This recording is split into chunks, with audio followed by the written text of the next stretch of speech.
बिस्मिल्लाहिर्रहमानिर्रहीम। शुरू अल्लाह के मुबारक नाम से जो बड़ा मेहरबान और नहायत रहम करने वाला है। एक बहुत ही अहम बात जो तुमसे करने जा रहा हूँ, अगर तुम मसरूफ हो तो मत सुनना, तभी सुनना जब ज़रूरत हो और समझने के मूड में हो। अल्लाह ताला आपके गुनाह करते साथ ही आपसे नफरत नहीं करने लग जाता।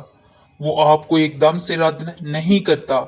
ये जो हमारा कॉन्सेप्ट है ना अल्लाह को लेके, और हम ये समझते हैं कि एकदम हमारे ऊपर अल्लाह ताला क्रास लगा देता है, ये गलत है।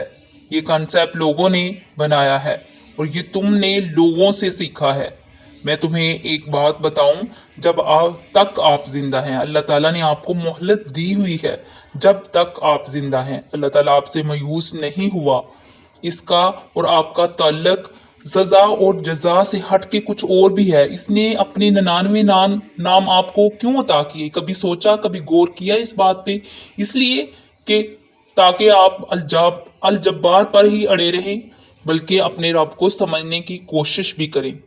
अल्लाह ताला हमारे लिए कौन है और हम अल्लाह ताला के लिए क्या हैं। कुरान में है, अल्लाह ताला ने कसम उठा के फरमाया है, इसने इंसान को बेहतरीन सांचे में पैदा किया है। इसको अल्लाह ताला ने अपने हाथों से बनाया है।